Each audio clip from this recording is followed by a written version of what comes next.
예, 안녕하십니까. 해양 전문 채널 10호일리 진행자 백 기자입니다.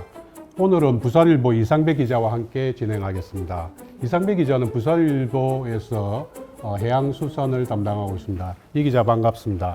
네, 안녕하십니까. 부산일보 이상배 기자라고 합니다. 이 기자, 노르웨이 하면 뭐가 먼저 들어오시나요? 노르웨이 하면 바이킹, 피오르드, 그리고 오로라, 유명한 예술가인 뭉크도 떠오르는데요. 요새는 가장 유명한 건 아무래도 노르웨이산 고등어, 그리고 연어가 아닌가 싶습니다. 그만큼 노르웨이산 수산물이 국내에서 큰 인기를 끌고 있고 실제로 수입도 굉장히 많이 되는 걸로 알고 있습니다. 실제로 저도 노르웨이산 수산물, 특히 연어와 고등어를 일주일에 한두 번은 먹는 것 같습니다. 그만큼 노르웨이가 가까워지는 것 같은데, 오늘은 특별히 노르웨이 수산해양부 장관을 만납니다. 수산과 통상협력을 위해 한국을 방문하셨고 매일 바쁜 일정을 보내는 와중에도 부산을 직접 찾아오셨습니다. 그런데 해양 분야의 양성평등에 대해 한국해양수산개발원 연구원들과 의견을 나눴다고 합니다. 우리에겐 약간 낯선 주제일 수도 있습니다만 수산해양부 장관이 바쁜 스케줄을 쪼개어서 왜 양성평등을 주제로 토론을 했을까요? 지금부터 만나보겠습니다. 노르웨이 수산해양부 장관 마리안네 시베투신 네스입니다. 장관님, 안녕하십니까?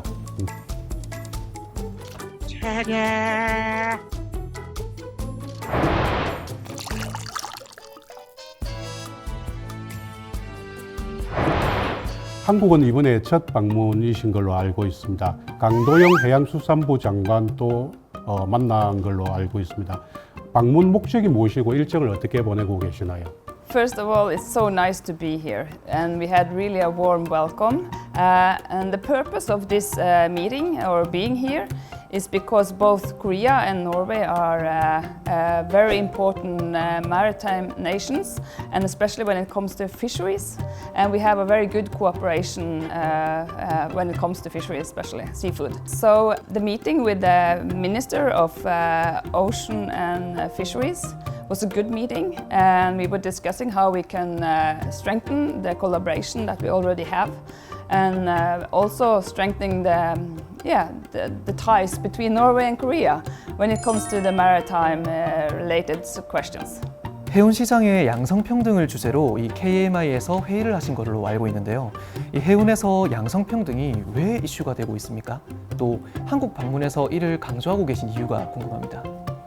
Gender equality in the maritime sector is very important because we need more people and we need more talent into this sector. And that is why we have to recruit from the total population, the whole population, not just half of it. So this seminar that we had this morning was really interesting, and I must say there was Chief Officer Kim who really impressed me. So we need to see more of these good role models, the good examples, how women can have a career when it comes to the maritime sector. And also address the challenges, which is how to make sure that there is no harassment when you go to your work, that you have the job environmental is suited for both genders, like you have to have equipment and facilities that are according to the size of a woman, for instance. And also, make sure that it's a good place to be also for women. 예, 장관님 좋은 의견이시고요. 해운 그리고 항만, 수산, 조선 이런 분야에서 사실 얼마 전까지만 하더라도 젠더 문제가 이슈가 된 적은 없었습니다. 한국에서는 최소한 그만큼 자연스럽게 여성들이 유입되기도 하고 있는데. 노르웨이에서는 아마 한국보다 먼저 젠더 문제를 겪으신 것 같고 또 그런 문제가 국제적으로 좀 더 파급되고 확산되기를 원하시는 것 같습니다. 양성평등 문제가 왜 국제 이슈화 돼야 되는지, 그리고 노르웨이와 한국이 이를 통해서 어떤 사회적 이익을 얻을 수 있는지 한번 좀 설명을 부탁드리겠습니다. First of all, it's very important, as we know, the maritime sector and the maritime industry is a global industry. So we need to work together with these questions and issues. And as I said, we are going to need lots of more people into this sector. And we are going to a green transition. Digitalization is quite big things to be done in the future, and we need all the talents. So of course we have to make sure that also the women are included in this recruitment. So that is why it's very important for me as a Minister of Fisheries and Ocean Policy to address these questions while I'm traveling abroad.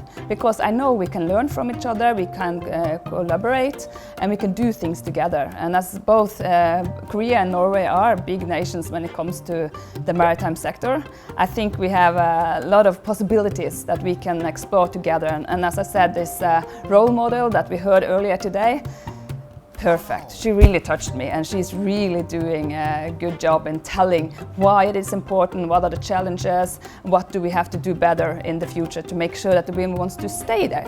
Because maybe we can succeed in recruiting them, but if it's not a good working environment, we will lose them.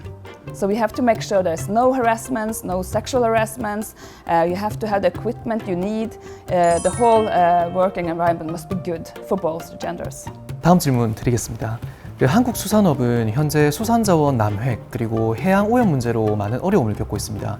하지만 노르웨이 수산업은 최근 이제 지속 가능한 관리와 기술 혁신으로 성공적이라는 평가를 받는데요. 이 노르웨이 수산의 성공의 핵심 전략 그리고 정책이 궁금합니다. The Norwegian fisheries are very important for the livelihood along the coast in Norway. And for me, growing up in a fishing village, actually, I know the importance of making sure that this industry is sustainable, and that is we have to make sure that the fish resources are available for generations. So that's why we had to do a job. Many things we're doing at the same time, but I think the most important thing is that we every year, annually, we set quotas for the fisheries, and that means that they are strictly controlled and regulated, and the quotas are based on scientific advices. And that is very important, so that we have to have control over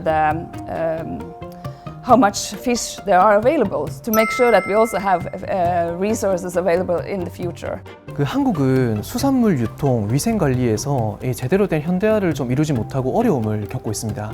반면에 노르웨이 수산물은 높은 품질과 안정성을 자랑하는데요. 이 노르웨이에서 수산물의 품질과 안정성을 유지하기 위한 관리 시스템의 핵심은 무엇인지 궁금합니다. For me, as a Minister of Fisheries and Ocean Policy, it's very important to make sure that we both have safe and fish of high quality. So that is an ongoing job. And in Norway, we have very strict regulations and laws that tells how to both produce and how the exports are regulated. So this is very important for us to follow up in the dialogue and with control systems, and also the business sector has the responsibility to make sure that they follow these laws and regulations. I would say that is how we organize it, and we're also working on a white paper to develop the system to make sure that we take care of the fish welfare and the health of the fish, because we know that the consumers, they want to know that everything is being done in the correct way. And so it's, we have an open, trustworthy management of the whole seafood activity. 수산물 안전 굉장히 중요하다는 것은 최근에 한국에서도 공감하고 있고요. 노르웨이에서 많이 좀 배워야 될 거라고 생각을 합니다. 전 세계 연어 양식 시장을 노르웨이가 주도하고 있고요. 한국은 물론이고 중국, 일본, 동남아에서도 노르웨이 연어 양식 기술을 전수하고 있는 것으로 알고 있습니다. 특히 물고기에 스트레스를 덜 주는 동물 복지 개념을 국제 표준으로 삼는 작업을 노르웨이가 꾸준히 추진해 오고 있습니다. 동물 복지 국제 표준에 대해 한국과 협력할 게 있다면 그게 무엇이고 노르웨이는 어떤 방향으로 국제 시장과 협력해 나갈 것인지 궁금합니다.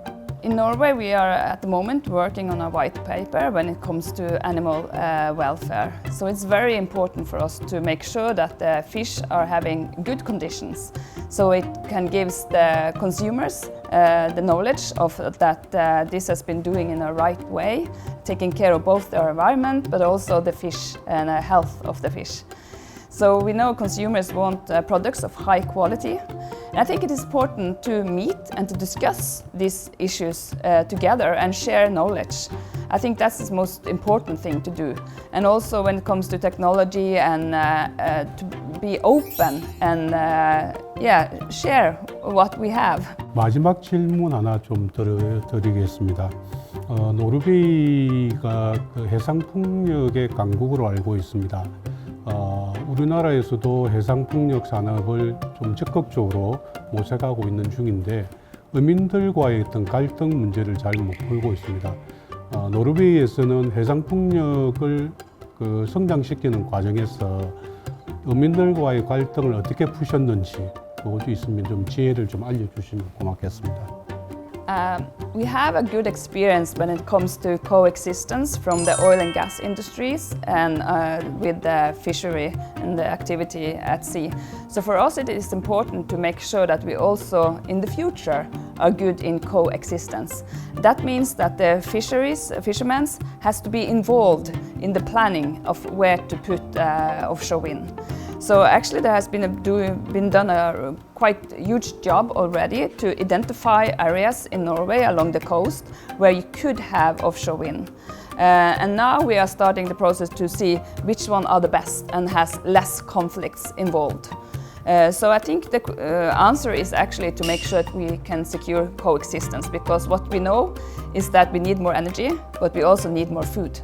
So we have to make sure that we can be the proud fishery and seafood nation years to come, generations to come, and that means taking care of those who are having the activity and making sure that the world gets food, which is the fish.